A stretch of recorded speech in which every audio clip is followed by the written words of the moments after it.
কারি পাতা,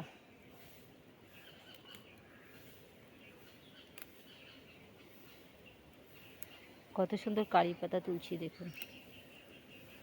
ভীষণ সুন্দর, ভীষণ সুন্দর কতগুলো কারি পাতা তুলেছি দেখুন।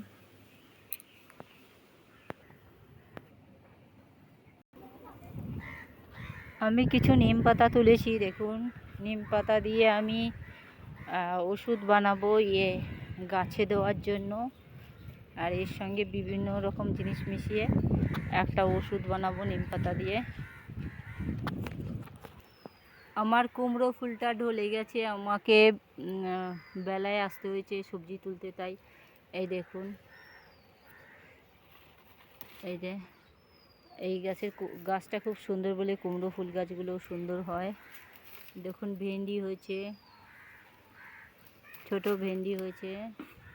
এই দেখুন গাছে পিঁপড়ে ধরেছে, দেখতে পাচ্ছেন, পিঁপড়ে যাচ্ছে দেখতে পাচ্ছেন। ওই জন্য আমি নিম পাতা তুলেছি, ওষুধ বানাবো। আবার চিচিঙ্গা গাছে ফুল এসেছে, চিচিঙ্গা হবে। এই গাছটার ডালটা আমি কেটেছিলাম, দেখেন কি সুন্দর ফুল হয়েছে, অসাধারণ ফুল হয়েছে দেখুন। আমার লেবু গাছে লেবু ধরেছে দেখুন, ডালিম গাছে ডালিম ধরেছে দেখতেই পাচ্ছেন। কচু গাছে ওই দেখুন, কচু গাছে আবার ওই যে কচু গাছ হওয়া শুরু করে দিয়েছে, পাশ দিয়ে একটা কচু গাছ লাগিয়েছে, কত কচু গাছ হতে শুরু করে দিয়েছে। সাদা নয়নতারার কি সুন্দর ফুল ধরেছে দেখুন। এই দেখুন আমার পুঁই শাক গাছে কি সুন্দর পুঁই শাক হয়েছে।